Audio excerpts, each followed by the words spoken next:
This podcast is made possible through donations from listeners like you and our partners at Tall Man Equipment, where they pride themselves on equipping their customers with the tools they need to get the job done right. They are dedicated to set the standard for quality, convenience, and reliability. At Tall Man, your opinion is important to them.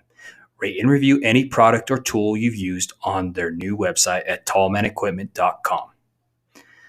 Line 11 Clothing Company.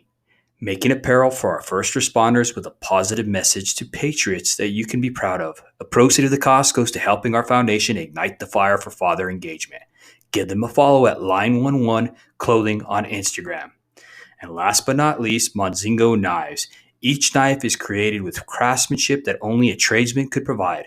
Find them on Instagram at Monzingo Knives and get your American-made Monzingo knife today.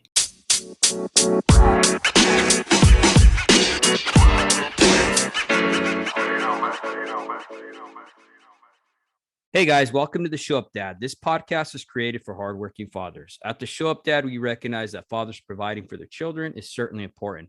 But when men truly understand their unique role and gain the knowledge and skills to be great fathers, they can transform and impact future generations.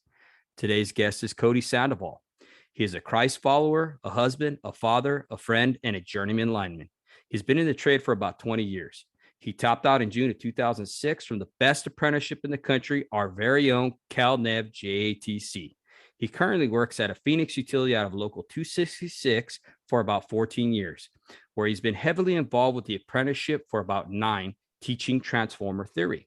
He's been married to Katie Sandoval for just over 15 years, and together they have 3 kids, Payslie, Lane, and Piper. Welcome to the Show Up, brother. Hey, buddy. Thanks for having me, man. Absolutely.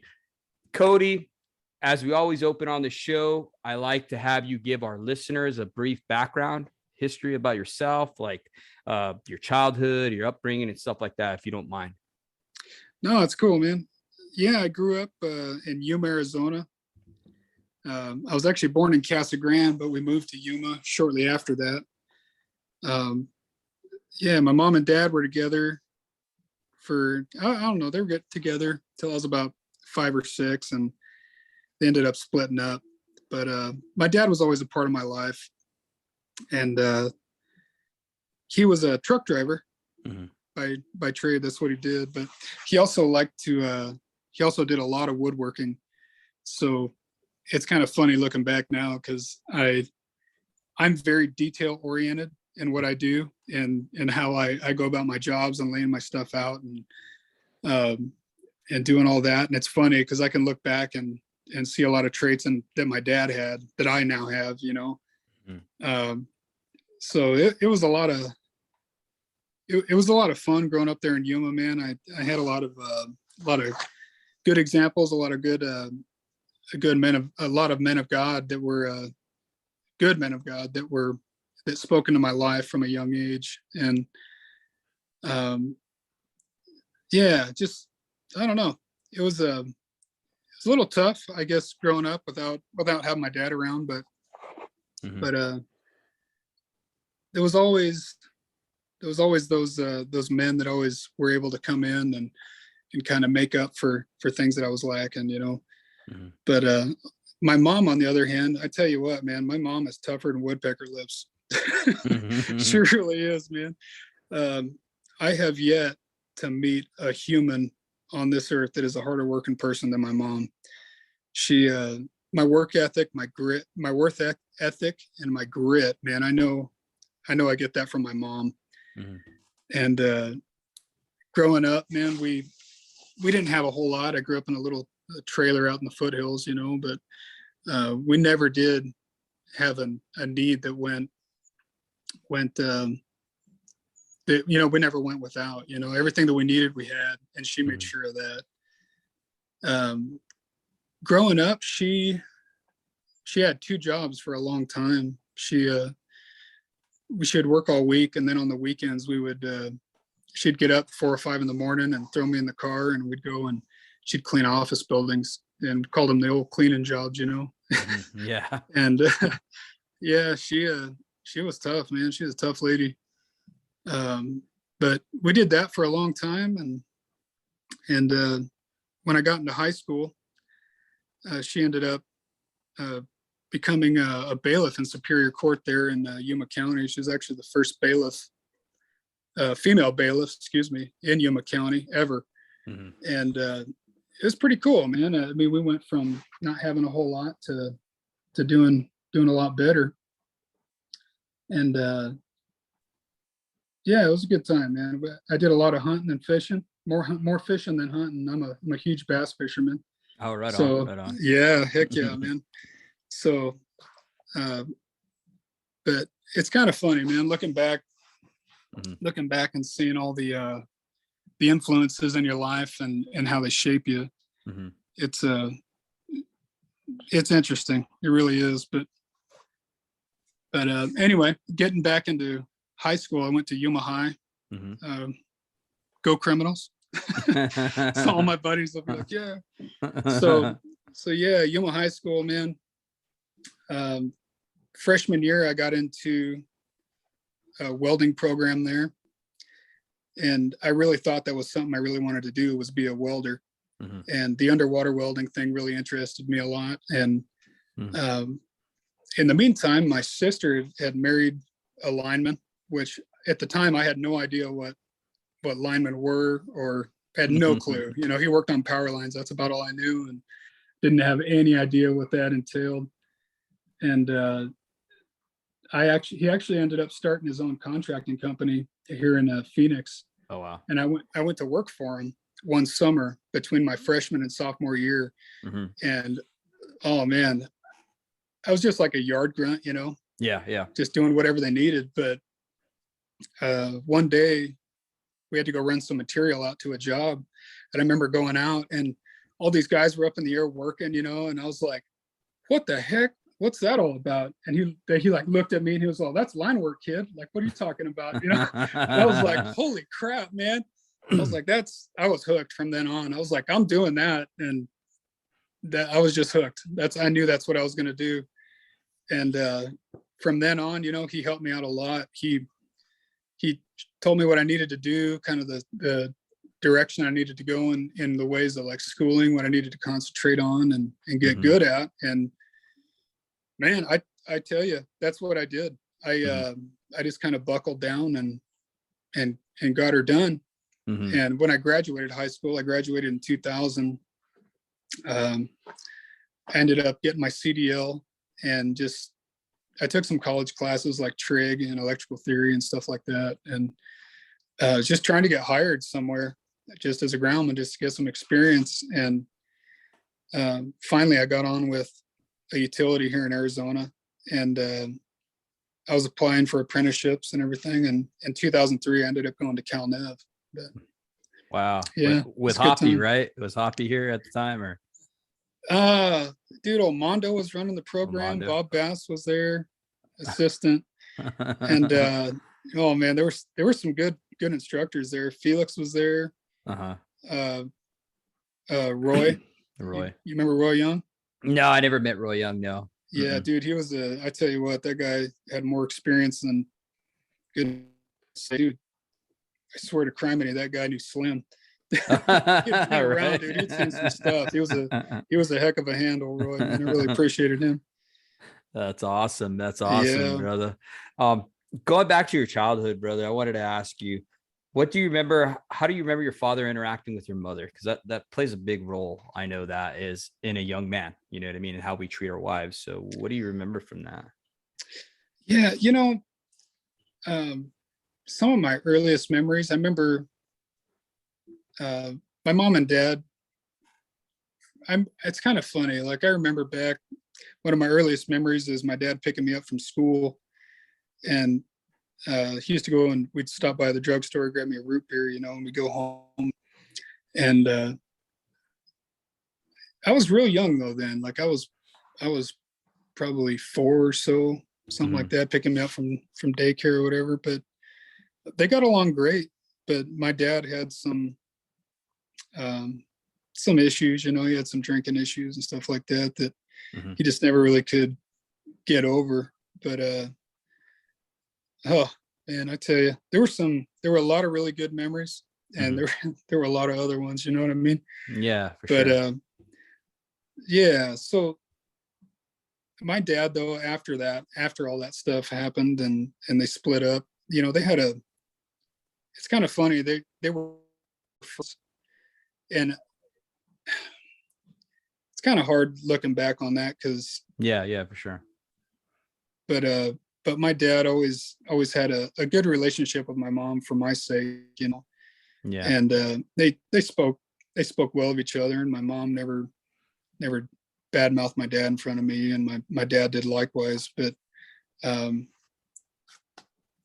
yeah, it was what it was. Yeah, for sure. And that's good to see that they never spoke ill about each other to you. You know what I mean? A lot of times that doesn't happen, with, I've talked to fathers who they're all out wars, you know what I mean? And they're using their kids as shields and stuff like that. And man, that just totally just devastates that child, you know what I mean? Because here's this man who is talking horribly about this woman who this child absolutely loves and adores. That's his mama, you know what I mean? And vice versa, you know what I mean? And what kind of message are you sending that child? You know what I mean? Yeah, absolutely. That's, when anytime a dad talks bad about their kid's mom to the kid, that's 50% of that kid too, and Yep. Yeah, you can't ever do that, man. You got to just do the tough thing, be the bigger guy and do what's right for your kid. That's really it. That's all that matters. Absolutely. Having that why and that purpose, you know what I mean? That's yes, sir. That's one of the things, even as linemen, we need to figure out, you know what I mean? That, hey man, why are we doing this job for? Yeah. Why are we being safe? Why are we following protocol? Why are we following the rules? Why? Because we have a family or someone who cares about us to come home with all our hands, all our arms, our legs, you know what I mean? And just to be able to come home, you know what I mean? I recently went through an OSHA 510 class where they're having us become instructors for that, right? I'll be teaching that. And man, one of the things I heard them say is like the effects. It's not just like when you cut corners and stuff like that and you get hurt, it doesn't affect you as a person, right? All the other factors that it trickulates down to. I look at it as kind of like step potential. You know what I mean? How electricity tends to want to take all paths to ground, right? We agree on that. It's the same thing. It takes all these different avenues, all these different paths when you cut these corners, and it has all kinds of different effects. You know what I mean? From your own mental health, because now all of a sudden you cannot work. So what does that happen? Now you're depressed. Your kids have a tendency of saying, okay, what's wrong with daddy? Why is he angry? I'm going to take it upon myself because I must have done something wrong. Because kids have the ability to personalize everything, right? Yeah, absolutely. To it affecting your monetary, to now the kid's getting teased at school because he doesn't have good shoes now because your dad can't afford them because he took a shortcut. I mean, there's so many different things that could happen from that. You know what I'm saying? Oh yeah, absolutely. That's why it's so important to have that why, Yeah, absolutely. The consequences of an accident in our trade have dramatically increased over the past 15, 20 years. Mm-hmm. If you look at any of the OSHA reports, like the fault current calcs are they're outrageous. Yes. They're outrageous. There's no such thing as having a little burp anymore. And you're able to walk away from that without going to the hospital. That's one of those unicorn moments. You know what I mean? Yeah. So, yeah, man, like knowing the why, knowing the not cutting corners, not, I mean, like I heard you talking about it in one of your other podcasts where you're talking about like, us as linemen with a brand new apprentice, like we might take an apprentice up and we might tell the apprentice like, hey, hey, we're cutting a corner right here, and you cut the corner and you get used to cutting that corner. But now to that apprentice, that cut the corner is now that was his corner. So now when he goes to cut the corner, he's going to cut it even more. Mm-hmm. And that if you draw it out, it's like that pyramid, they talk about like the safety pyramid and all that. Yep. That's really what they're talking about. The the fatality doesn't just typically, like statistically, it doesn't just happen. It was a long road to get to that. And it's very interesting. If you look at the trends and the tracking of numbers of how they get there, it's almost predictable. Like if you do this, if you get used to cutting this corner, you're going to cut this corner. And then the next guy that watched you do that is going to cut this corner. And it's not very many more steps to where you got a fatality on your hands. And as linemen, man, you really have to be disciplined and bringing up the next. If you have an apprentice on your crew, you know, everybody knows, like, you get to be a journeyman for a while, you know, the corners that you're okay cutting and you're comfortable cutting, because you know the risk, you know, all that kind of stuff. And I say cutting corners, I'm talking like little stuff, but to that brand new ape, you know, he doesn't know that. He doesn't know that stuff. So it may seem kind of over the top in practice, but and it's easy for me, like on a podcast, to say this stuff, you know, out there and tell everybody to do this crap. But dude, you got to get disciplined and doing everything consistently, like following the safety rules consistently. Like when you're rubber gloving, you know, you're going to go into the contact area. Well, let's rubber up before we go into the contact area. Hey, I'm rubbering up, gloves on. Have your apprentice tell you back, okay, gloves on. Go in, do your work. Come out of the contact area. Okay, we're out of the contact area. We covered everything up. Now we're going to take our gloves off, you know, and then we can go back to work. But having that consistency of message where, hey, kid, like, this is how we do it every single time. This is how you do it every single time. And driving that into their head. Man, that's, in my experience, I've been doing this a long time now, and that's how you guys are, is by doing that. No, absolutely. And they watch us too. And it's no different than having our own children, because our children are watching everything we do. So you got to have that level of consistency. One of the sayings I like so much, and I've heard it from another podcaster, influencer, his name's Wes Watson. He says, how you do anything is how you do everything. And that is absolutely true. So if you're going to, you know, cut corners or whatever, that's how you're going to do everything in life. You know, so if you're cutting corners at work, what are you doing at home? You know what I mean? And I liken it to this, and hear me out, Cody. We talked about these consequences, right? These slow, steady pyramid, right? And how all of a sudden they lead to a fatality. Well, how do you think a death of a marriage happens? It's the same concept, right? See, slow, I call them compromises. We call them cutting corners, but there really are compromises. We're compromising here. We're compromising there. We're putting our wife last, whatever it may be. We're flirting on a text. We're doing all these small compromises. I think we're going to be safe, which are really cutting corners. All of a sudden we get to this point to where enough is enough. And before we know it, our marriage is dissolved. Right. You know what I mean? Yeah, absolutely. Yeah. You know, and as intentional as we need to be in the field, you have to be even more intentional at home, you know, because to be honest with you, like, I love being a lineman. I love line work, but at the end of the day, I'm a husband and a father that does line work. It's not the other way around. And, you know, oh man, you ever listen to James Dobson, like Family Talk? Yeah, that's another really great podcast. I really enjoy listening to him. I've learned a lot, and he talks a lot about that, being intentional, intentionally doing something, intentionally taking the time to, when you get home, like intentionally grabbing each one of your kids and giving them a hug and asking each one of them, like, how you doing? Like, how was your day? You know, and getting, you know, even teenagers. I got man, it sounds disgusting for me to say this. You're gonna laugh. I got a 13-year-old, man.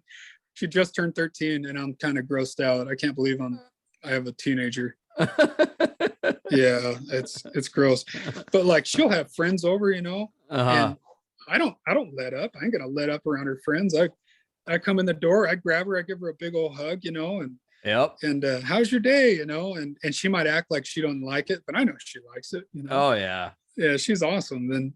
And even some of her goofy old friends that come over, sometimes I'll grab them, how's your day? I'll grab them a headlock or something, and let them know, hey, I care. Yeah. I try to make that an intentional thing where,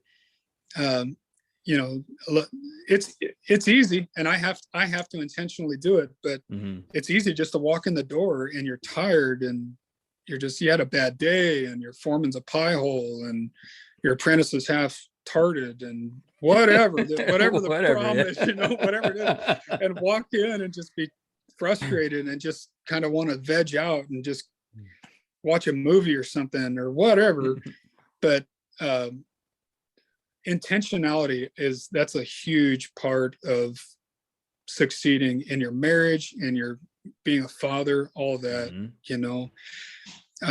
I have found the busier I get, we're all busy, right? We all got stuff going on, but the busier that I get, I start to find consistencies with where my priorities start going. Like, my wife, she's busy too. She teaches dance and ballet and all this stuff, and she's got stuff going on. And it's funny, man. I'll walk in and sometimes she's like on, doing scheduling something on the computer, doing whatever. And I'll say, hey babe, how's your day? And she'll look up at me and it was good, and just go back to her thing, and then it ticks her off, and she's going to listen to this and laugh. But sometimes I intentionally kind of dig at her a little bit, just to let her know I'm here, and not in a mean way, but just, I really want to see how her day went, and I want to talk to her, and I try to be intentional in that. Sometimes she smacks me upside the head, but later on, we make an intentional effort to turn everything off and just talk. That's real important. Yeah, no, that's awesome that you said that, because dude, you're absolutely right, bro. It's all about that intentionality. It's all about having that intention, right? I relate that to no wasted moves. You've heard that tons of times in the trade, right? Don't waste any moves, kid, or whatever. And it's the same thing. That's being intentional with everything we do. You know what I mean? Like you said, coming in, hugging your kids, even if they don't want to be hugged, getting them in that headlock or whatever, you know what I mean? One of the things I've been doing with my teenage daughter, because she's 15 now, is, dude, it's rough too. Let me tell you, bro. But I've made it a point with my teenage daughter, because I don't want anything hidden, right? I want her to feel comfortable with me bringing over a guy who's her friend or whatever, right? So she'll bring over this geeky dude, and I will talk to him, I'll be like, and I'll be goofy myself, we're linemen, you know what I mean? Nothing shames us, really, you know what I'm saying? No. You know what I mean? So I'll be goofy with him. I'll ask him all kinds of questions and call him a different name or whatever. You know what I mean? Like, we had this one kid who came in, and I think his name was like Dax or whatever, and I'm calling him Don, or you know what I mean? And he kept on telling me his name, and I'm like, oh, okay, Don, Dave or whatever, you know what I mean? And then I gave him a soda, and I was like, I'm just joking with you, brother, you know what I mean? And just having a good time and just breaking down those barriers, because I never want those barriers built to where my daughter can't come to me in case something happens. You know what I mean? Yeah. I want her to feel that safety, that building that bridge of her being able to communicate with me. You know what I mean? And I think a lot of times, even with our apprentices or even with our peers in the trade or whatever, people don't care how much you know until they know how much you care. You know, so when you're asking, you're taking the time and asking, hey man, how's your kids? What'd you do this weekend? How was your weekend? How was your day or whatever? You know what I mean? They're like looking at you like, oh, it was good. We did this. And before you know it, you know what I mean? You're creating those open loops, you know what I mean? So you can have conversations, and it gets easier when you are asking them, hey brother, can you watch my back on that phase? You know what I'm saying? Absolutely, man. Like, that's exactly what I think is really missing in our trade. We're into this totally production is everything, if it's not fast, and then you're fired, I mean, it's always been like that in construction, but man, with the amount of work and stuff that's going on and the deadlines and the amount of money sitting on the table, it's getting worse and worse, Mm-hmm. and we lose a lot of that really community that I think has really made the lineman community strong. Mm-hmm. Shoot, like where I'm at now, like a lot of the trainers that I train with now, Mm-hmm. they live a long ways away from me. They live actually in like in East Mesa, and I tell them they need to move over west, but whatever. But a lot of those guys hang out with each other, like on the weekends, and they go fishing, and their families hang out, and they hunt together and everything. And I'm kind of I mean, I get along really great with them. And everything. We're all really good friends, but Mm-hmm. we have a really good community. And linemen that I'm working with now, like the little division that I'm in, we have a really good community. Like we're super tight. If anybody has a problem, like we handle it. We talk to each other. We know each other's kids. We know each other's families. And man, like you said, like when you have that kind of relationship with somebody that you're working with, and something as dangerous as as a job as we have, it's Mm-hmm. you go that extra mile. And I have found myself, and it sounds goofy to say this, I go kind of the extra mile anyway, but since I've been around these guys that I really, really like, man, I find myself really going the extra mile. And like we talk about, like, hey, what's your kid doing, in school? Didn't they have this game or this test coming up? They're talking about it. And Mm-hmm. it's funny how that relationship opens up so many more ways to it. Just kind of drops the barriers and the Mm-hmm. insecurities between everybody, because that hey, I'm working with Dave over here. Like, Dave really gives a crap about me. So if I don't know what the heck I'm doing today, like we're on this crazy weird job that I'm not really familiar with, or we're building some crazy bank that I haven't built before, or whatever the job may be, I have relationship with Dave, so I feel comfortable asking Dave questions and letting my guard down rather than trying to fake it till I make it. Mm-hmm. Uh, yeah, I think that's what we need to do, man. We need to really concentrate on mentorship for those ones below us, Mm-hmm. brotherhood with those next to us, and then looking to somebody above us, that three-tier level of growth that we all need. But at the basis of that, at the heart of that, it's all about community and Yes. knowing each other. Mm-hmm.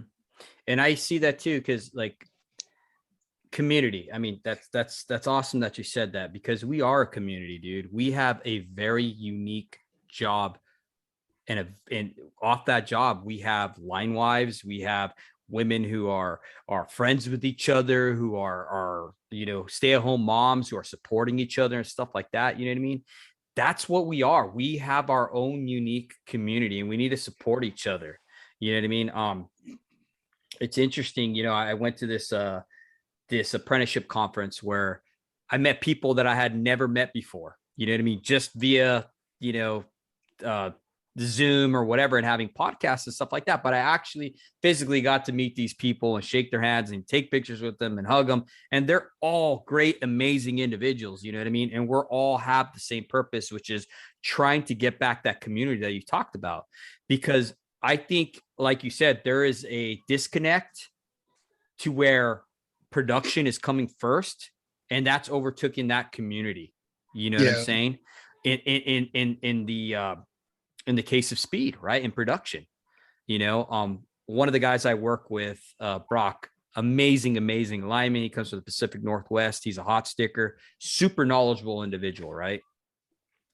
And I was listening to him talk to some of these first steps as they came in. He was asking him, he's like, which one of you guys has a hard money gun? And everybody's raising their hands, and he starts asking, what else do you have? And like, oh, some of these kids had the Milwaukee chainsaws and all kinds of stuff. And he's like, okay, you understand you're breaking down conditions, right? And they're like, what do you mean? It makes the job faster. He's like, I understand that, but look at this. It went from 1 or 2 pulls a day to now you're bringing your own tools, which made it faster and easier on you, which is good for you. But now the company's expecting 4, 5, 6 pulls. Yeah. He's like, where does it end? He's like, oh, when they ask you to bring in your own squirt boom. You're right. Yeah. He's like, where does it really end? You know? Yep. And I never looked at it in that aspect because I was a guy too, you know, whatever I'm all about easy. Okay. Don't complicate it. Try to make the material as relatable to something that the person can understand.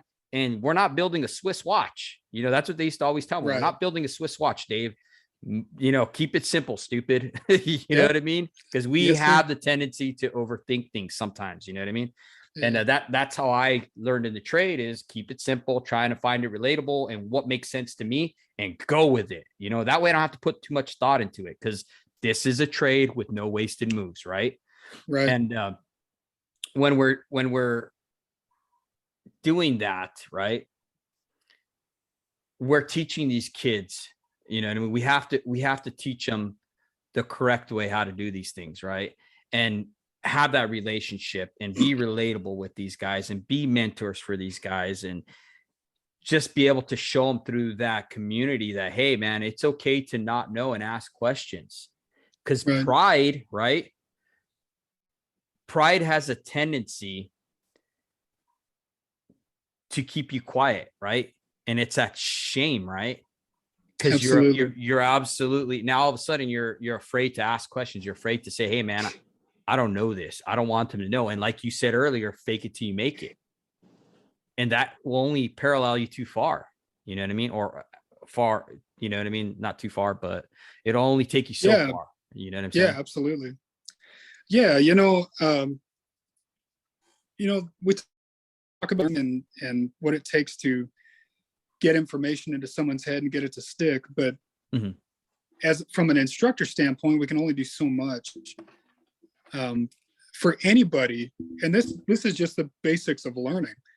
For anybody to learn anything, it has to start with the question of why or how, or a realization of I don't know. I mean, isn't that the beginning of every question? I don't know. Yeah. So, but in our trade, where in line work, when you're a lineman know everything, right? Know everything. There ain't nothing nobody knows. I had a guy tell me one time, and I tell other apprentices this. I said, when you top out, it's like, you ever seen Highlander, where they cut the guy's head off and they're like, all the knowledge, it's like, you know everything. That's what happens when you top out. It's lightning bolts, and you now know everything. So, but the reality is, we obviously don't know everything. And when you're on the right of way, or you got some crazy thing going on the job, and your foreman might not know what the crap's going on, and your apprentice, he don't know what the heck's going on. So everybody's looking to you, and you don't want to be the guy to be like, man, I don't know. Like, I don't know. Because now what? Now what the heck do? You got to figure it out. So the insecurities that go along with that framework, is that's where pride lives. And what that does is it doesn't allow you to say, I don't know. And it doesn't allow you to start asking the right questions, or even acknowledge to yourself that you don't know. And that's a tough spot to be, man. Yeah, it's taken me, I've been in the trade for, goodness sakes, over 20 years now. And like, I know what I'm about now, and I've been training for a long time, and been a journeyman for a long time. I think this is topped out in 06. So not real good with numbers, but what is that? 14, something 20, like 22, 50? Yeah, 16 years like that. Yeah. And I mean, I've seen a lot, I've done a lot, and not as much as a lot of guys done a lot more than me, but I'm okay with that. I'm secure with my knowledge and what I know. But it's taken me a long time to get there. But a lot of these young guys that it's all about production and, 5 a day or you can't stay kind of crap, that encourages that pride mentality, that insecurity, and it doesn't allow them to ask those questions, and to drop their guard. But I think to tie it back to what we're talking about, man, with community, if you are truly your brother's keeper, and you truly do care about the guy that's in the bucket with you, and you truly do care about your apprentice, and to be honest, you care about your foreman, we need to do what we can to build each other up. Yeah. And make each other better at the end of the day than we were at the beginning of the day. And to do that, the biggest tool, I'll tell you this, the biggest tool that I have found to do that on the right of way, to drop other people's guard, the biggest tool I found is for me to admit that I don't know certain things. I found that. And yeah, I tell you what, man, shame is a it's a tricky thing. I'll tell you that. And there's only one thing you can really do with it. And I listened to a podcast one time where this guy he was talking about shame, and he said, shame is like a hot cup of coffee, super hot cup of coffee. The only thing that you can do, sip it. If you do anything else with it, it's going to burn you. The only thing you can do is sip it. But he goes, if you sip it all the way to the bottom, you will find fulfillment in it and freedom. And that always stuck with me, because that was such a neat analogy, such a neat picture to draw about shame. Yeah. It was a neat depiction of it. And it's true, man. I mean, what do you do with shame? You can't, if you try to do anything other than accept it, like, hey, okay, I just kick the circuit. I just kick a circuit. It's done and over with. I just kick the circuit. I look like a jackwagon, rather than, the only thing you can do with it is accept it and say, you know what, I'm a freaking idiot. I screwed up. But if you do anything else with that, if you try to combat it with, well, it wasn't my fault, it was, the circuit's fault, I don't know. Yeah. That jumper got away from me. Yeah, exactly. So yeah, man, shame is a big part of what stops us from asking those questions and keeping us insecure.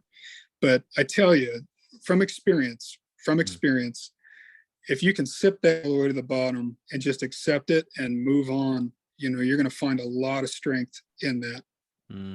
I like that. Yeah, because I've definitely heard too, shame is insidious and it likes to hide. So when you expose it, right, it doesn't like that.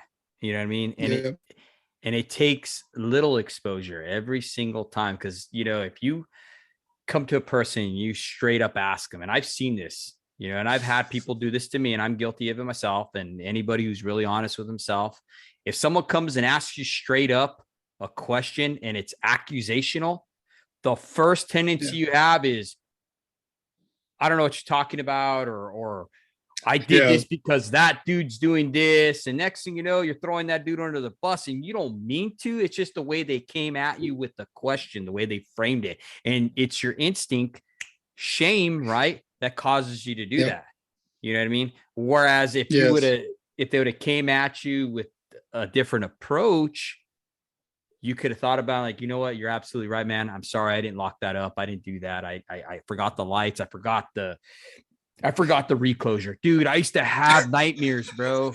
I'm telling you, I'd come home, I'd drive home 4 hours because I'd leave early, and I'd get home and I would have a dream that my foreman or the GF was calling me at the time, asking me that if I had put the reclosure back to normal. You know what I mean? And I'd wake up, I'd be like, man, did I put that sucker back to normal? Is it still in one shot? Oh crap. Oh man. My wife's like, oh dude, it's awful, dude.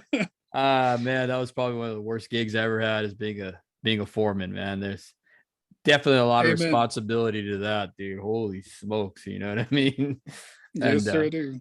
But it ain't no different than leading a family. You know what I mean? Honestly, if you have 4 guys in your crew 4 different personalities, 4 different sets of problems. And you got to be able to navigate each and every one of those personalities and problems. You know what I mean? Because not Right. each of those individuals is going to be the same. You can't handle the problem with little Timmy as you can do with little Tommy. You know what I mean? Because they're 2 different individuals. And it's the same thing with having Jack and freaking Joe over here. You know what I mean? Jack may not like Asian chicks or whatever, and Joe might love them. You know what I mean? But for whatever reason, you know what I mean? You got to be able to handle their problems and situations and be able to see their strengths and weaknesses as well. Because to me, that makes a good leader. You know? Yeah, absolutely. That's part of being a good leader, is knowing those strengths and weaknesses in each one of our the people that we're leading. And not only that, but knowing our own strengths and weaknesses. Oh, yes. You know, that's a big part of that too. But if we can encourage others to build others up in their strengths, and vice versa, you know, I always tell the apprentices that I get coming through our classes, you know, everybody is good at something. Everybody's good at something. And some guys are good at transformers. Some guys are really good at rigging. Some guys are amazing switching. And just because they might be lacking in one area that you're really strong in, you know, don't take that for granted, because he's probably going to smoke you on the next little thing that we go over, you know? Yeah. So, I always tell them, you know, we got to build each other up. If you see somebody struggling in something and you're good at it, don't just make fun of them or look how stupid that guy is. Well, the guy's not a freaking hand. What a piece of crap, you know? Don't do that. I mean, any idiot can do that. Yeah. Any stupid idiot jerk can go make fun of somebody, but it takes a leader. It takes a journeyman to go over and build that guy up. That's what a journeyman is. That's what a journeyman is. And it's not all about, you know, 5 a day or you can't stay or whatever the heck. That's not a journeyman. And a journeyman is a leader. A journeyman is somebody who can build others up in their strength, and vice versa. Admit their own faults, admit their own weaknesses, and look for help from other journeymen to build them up. That's a journeyman. And I like that you said look for help, because you're not going to know everything, like we discussed earlier. And a part of that shame, a part of that pride keeps you from asking help. You know what Absolutely. I mean? You know, yes. and when you're approaching things with humility and saying, hey, man, I need to call doc operations because this doesn't look right. You know what I mean? I don't know how many times I've been out there, even when I was a troubleman and stuff like that. I'd be like, dude, this is not right. Something's not okay over here. This is saying it's the normal open, and we open it up and it's not a normal open. And everybody's telling me, you know, on the crew, well, let's just switch it anyways. Come on. It's like, no, I'm not. No, dude. No, I'm going to make some calls. You know what I mean? And thank God I, you know, had that gut feeling. I made some calls, and now, you know, doc operations is telling me, yeah, don't switch that. That was never supposed to be like that. We got to figure this out. You know what I mean? And it's like, okay, you know, I knew that already. I just was humble enough to say, hey, man, this isn't right. I'm going to call you and ask. You know what I mean? And it's the same thing as men, you know, the old analogy or old saying, you know, men don't like to ask for directions. Well, shit, dude, I ask for directions all the time, bro. I don't care. Yeah. You know what I mean? I want to get there. I don't want to just waste my time, because I don't like to waste moves. You know what I mean? If I'm going to go over there driving around looking for all over the damn place, I know where I'm at. Dude, that's wasting moves to me. And time is our most precious commodity. We could always make enough money. We could always make everything, right? Time is something we can never get back, brother. And I don't want to waste no time, dude. So if you got a quicker, easier way that's not going to cost lives or get anybody hurt, you know, in the long run, dude, I'm all about it. You know what I mean? I don't want to waste time. You know what I mean? Let's figure out a way to come together and figure out this situation or whatever we need to. And it's the same thing even with I always take this back to our wives. You know what I mean? Because I think the family dynamic at a whole is the most important thing right now in the United States. You know, looking at where we're at as a country, you know what I mean? We're where we're at for a reason. You know what I mean? Fathers were Yeah. checked out, dude. Oh yeah. Honestly, fathers were checked out. That generation was checked out because they were out there providing. And that's honorable, dude. It is.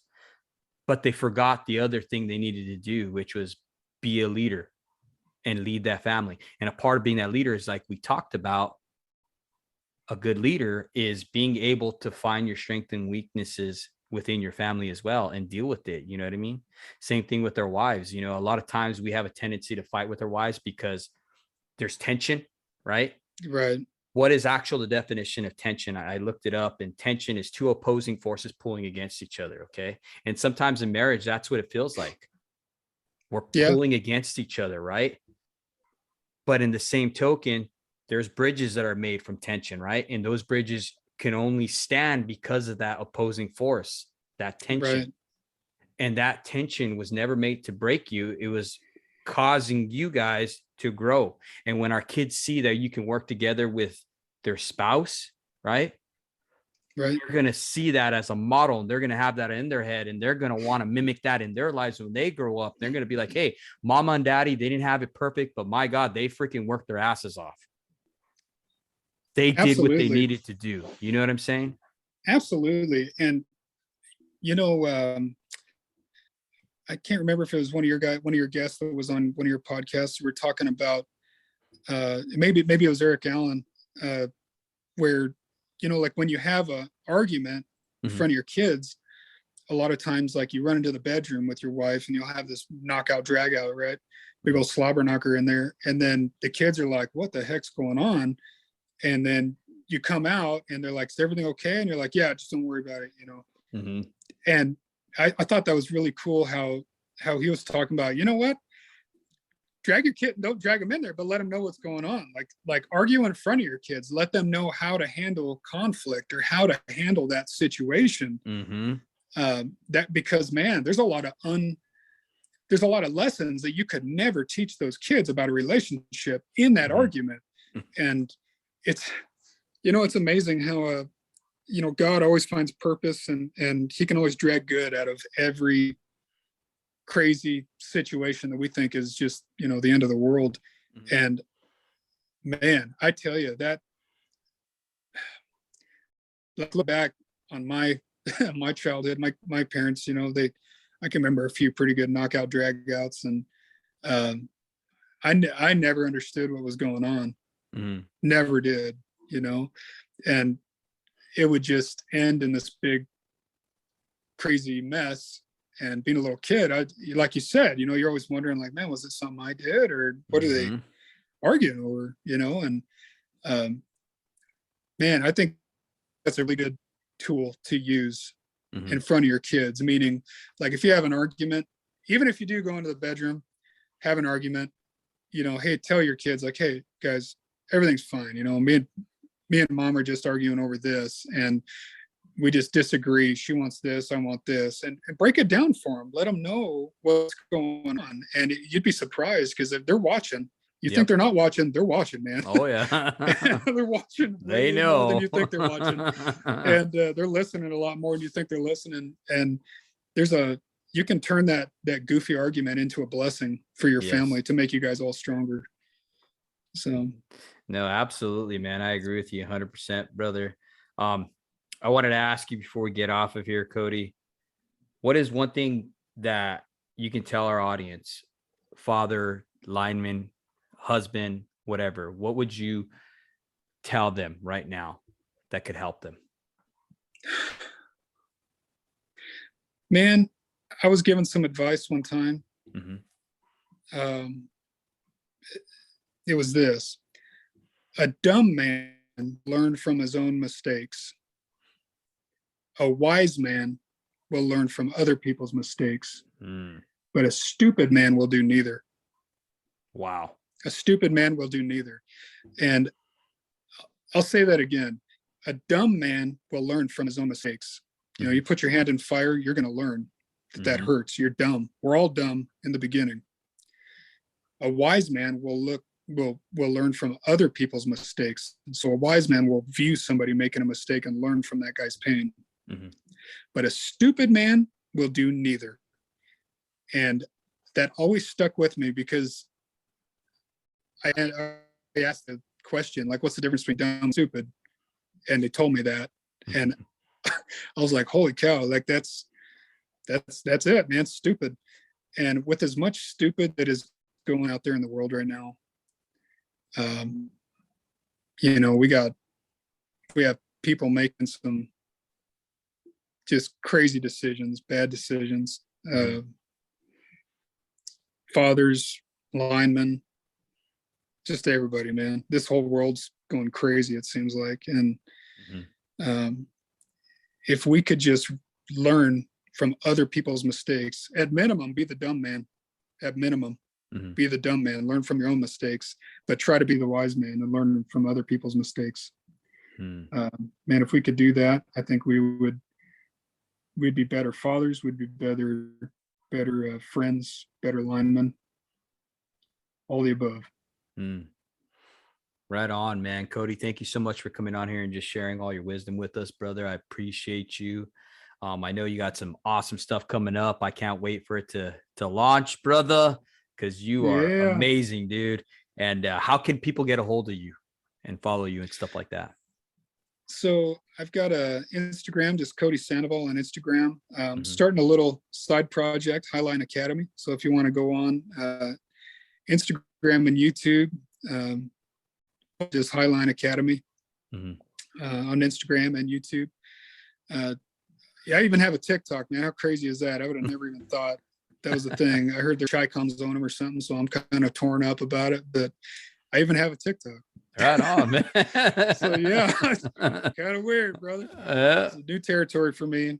But yeah, so man, I'd love to get on there. I'd love to talk to some guys. I'd love to interact with you guys. So if you have any questions about anything, trainers, if you're out there, if you need help setting up a class, if you need help with curriculum, whatever, we do a lot. So if I can help you in any way, I will, man. Just drop me a line. Absolutely, brother. And once again, thank you for coming on, man. And guys, for listening, man. If you guys want to learn more about what Cody's doing, follow him where he's said to be followed at. And man, this guy knows his transformer theory. So apprentices, I know you guys like listening to this podcast and we appreciate you. You guys are having trouble with your banks or anything like that, he's got this awesome stuff coming out soon, and we'll just keep you guys posted on that. All right, man. Once again, thank you for being a show up dad, and thank you for supporting us and being a part of this show. Thanks, Dave. I'm honored, man. I'm honored. Absolutely, brother. Have a good one. You too.